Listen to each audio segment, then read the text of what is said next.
Okay, so I'm going to create a tutorial about how to configure a project into PyCharm. This is a Python project, of course, and it's utilize Windows subsystem for Linux 2. So it's basically lands in the WSL2 in a special pipenv environment. That's why in a virtual environment, and it's also utilizing the black formatting module or tool or something. So I'm going to show how you have to configure the PyCharm IDE to support those. And it's also use the pytest library to test its functionality. So I also show some tricks about pytest and so on and so forth. Okay, so let's get started. The first thing I do is that I specify the new interpreter. Basically, I just go here, interpreter settings, and once it's opened, as you can see, I have an interpreter already set up, but you can just say add, and you can here able to select this VSL variant, and then you select the Ubuntu or the distribution you want to use. If you want to use some special environment or some virtual environment inside this VSL, then you have to create some little trick. Not to use the default binary for the interpreter, but rather, if I just let me start this VSL session quickly, and I go here to my home directory, I created a Python executable. It's basically just a script, a very short script, and it's all it does. It activates the environment. You have to check how you activate the environment in the current bash on your system on your configuration, but basically it works. So of course this line could be different for other virtual environment system like Anaconda or something others, but for pipenv this is the line, and it will be activate the correct environment, and after that everything which is passed to this shell script will be passed to the Python free interpreter. So basically we fake a new interpreter which already initialized the environment. Okay, so just let me close it very quickly and also close this one. I don't want to add it again because I already done so. So if I show the configuration for this interpreter, you can see that the Python interpreter path is set to this shell script, and it works as expected. So because every command line argument is passed to the Python itself, and it allows the Python to react for those arguments. It works as expected. One little trick is that you don't want to print anything else in this shell script. So you just set up everything you want, suppress every thing that these setups may print to the std out or std error. And after that, you just let the Python free print its things, because if you print anything else, it may confuse the IDE. I see it already. So okay, so then we use this interpreter, and as you can see, it's recognized its packages, and it's works as expected. So I able to run the code, I able to test it. So everything is works as expected.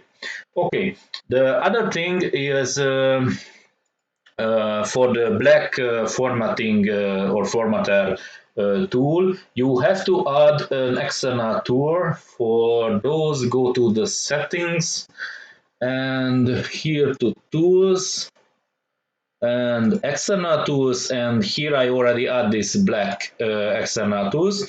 There is also a very good description about this here at the PyCharm website. It works as expected, and it's a very good description. I basically use this one. I try to include all the links and all the source material to the description of this video. So okay, so to the left. Then we add this external tool, just name it as you see fit. And in the program, you specify this tool. And the key thing here is you don't want to use the WSL path. So you have to install this black into your native system, so into the Windows itself. So you have to install the Python for the Windows, but it didn't depend on anything else in the system. So it could be a native stock Python installation with only this black formatter installed into it. And after that, you have to select this interpreter. You have to find the exe file, the executable, and the argument is the file path because it contains the absolute path of the checked files, and the working directory, of course, the directory of the file. Okay, everything else I just left as it is, but these are which I choose. Yeah, and it works. So if I goes here and open anything, for example, this one, and I say right click either on the file or either in the editor, and there is external tools, and here is black. And as you can see, it's running correctly, and since there is nothing to change in this file, but it's detected the files and it's run, it's checked it and said it's everything is left unchanged. Okay, so this is first part to install this formatter. The second part is that you want to specify that when you save the file, it's maybe automatically change it and reformat it as is good for this black formatters. So to do this, you have to do two things. The first one is to go to the plugins, install plugins, and check if file watcher is installed and enabled. Yes, and I don't know if it's did anything good or bad, but for this I say it. So I clicked here on the marketplace and I said build. So I clicked here once. Before I clicked it, it was blue. Right now it's black, but I don't know what this does. So maybe it's worth it does something or not. Okay, so if this plugin is enabled, then you go to the file watchers and you can add a new watcher here with the plus sign. And after that, you configure this watcher as you see here. So for the file types, of course, it's Python. I don't know if Black is capable to check any other type of files, but I think yes. So if you want to, you can add other checks or other types of files. I specify the current file only, so I know what is it currently doing, and that is only changing the file which I editing right now. And here I specify the program, the arguments, which is of course the name of the path of the file, and the output is the same. I don't know if it's correct or not. I think it doesn't matter because the black will override the original file, and this argument is only supposed to specify any other files which generated during the execution of this tool. So the environment able to recognize it and the ID able to pull it into the projects. I think, but for the to be on the safe side, I specified it here, but I don't think it's do any difference. Okay, so the first problem I encountered when I tried to specify this black executable here, I tried to browse it, and if I browse it, it's so here, see.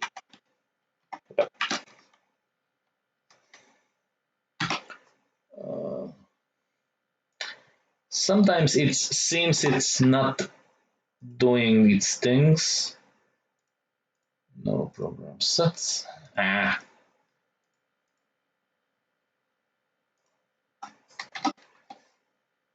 So sometimes it's looks like it cannot recognize the paths and the so it's kind of strange that it sometimes it works, sometimes it's not. Maybe this refresh button. No, I don't know. Maybe I create some very stupid mistakes, but okay. So at the first time when I try to put it in here, I navigate to where this black script, black executable is, and here in the list it doesn't show up. Simply, it's left out several files. I don't know why. I have no clue. I tried everything. I checked the properties, the security settings, the access rights, and everything, but I cannot figure out what was the problem. So basically, what I do is I create a batch file to call this black.exe file, but I didn't have to. I just created a file, and after I put something into the scripts folder, it magically appeared here, the original executable file.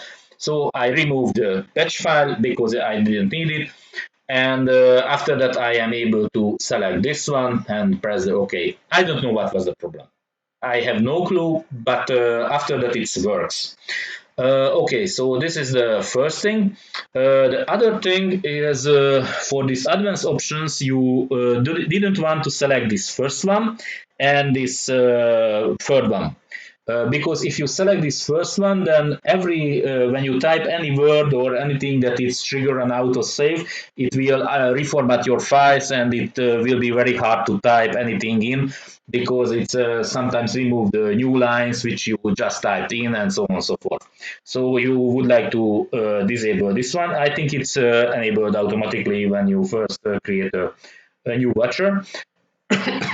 And the other thing is you probably want to disable this one, that's reformat the files regardless the errors.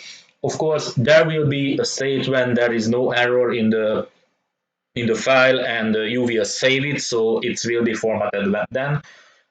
So I think it's not worth to format every time that there is still errors and still some syntax errors. But I don't know right now if it's a good idea. I will try it in this way, and if it feels clumsy, then I will change these settings. Okay, to show the errors, of course, I say this, and with this, I just accept it. Okay, and if I press here and enter, you can see that nothing's happened, so I am free to type in anything because these are just the autosave functionality triggered. But if I say Control S, then the auto formatting triggers and it's reformat my files. As you can see, the empty line is disappeared because the black is executed and everything goes as expected. I don't know why this didn't look. I don't know. Anyway, so it works. Okay, so this is the formatting, the execution in the interpreter, and the last thing is the testing. So for testing, we use pytest, and to use pytest, you have to enable it. So go to the settings, and in the tools, you select the Python integration tools, and here the default test runner, you just select pytest. Okay, and after you select it, the default one is, I think it's unit test, but you have to select pytest. And after you select it and you open a file containing any test, you will see this little arrow, and you are able to run this test as expected, I think, at least. Okay. It takes a little bit time since it starts up the WSL and the way to test the execution and so on and so forth, but finally it's done. Okay, so it works. There is two little trick about it. The first one is you have to check the configuration that the working directory is properly set, because it's by default when you first press this little green arrow, it sets in the most in-depth directory, and it's not always a good idea to set it in this way. Okay. Okay. So, and for debugging, another thing before debugging, there is some settings to do. You have to enable some firewall settings, and after that, in the first time when you try to debug anything, basically in the WSL, this will pop up, this settings, and it's very important to check this one. I don't know why. Maybe there is some explanation here in somewhere in the details. I will include these links into the description. But you have to check this one, because if you not, the debugger cannot connect to the WSL session and you cannot debug anything. Okay, so I already done it, so it won't pop up again for me. And for another thing that you can see that I create a breakpoint here, and if I run this, it will execute the test in the WSL settings using the correct interpreter, and it will stop at the breakpoint if everything goes right. Just takes a little time. Yeah, it takes a little more time than the usual, because it's every time it starts up the WSL and it collects the data and connect to the things. Okay, so as you can see, the debugging it works, but there is a little trick about it. So for the settings in the configuration, you have to add this additional argument, which is the no cov arguments. It's basically specified that there is no coverage, because if you use coverage measurement, then all the breakpoints will be ignored. The test will go on as expected. It will pass or fail if it's the cause. But it won't stop at any breakpoints, and it won't print the traces on anything. So basically, the breakpoints will be ignored. I don't know why. This is a bug, and I found the the issue for the PyCharm, and as well this is a bug in the Visual Studio Code as well. So basically I think it's a bug in the pytest, maybe, I don't know, sure. But it's a problem. It's a problem. You have to disable the coverage for debugging, and for if you do that, then every breakpoint will work as you expected. So basically that's it. So you are able to run test, run debug test, and run the code and everything else as expected in PyCharm, just to do these settings.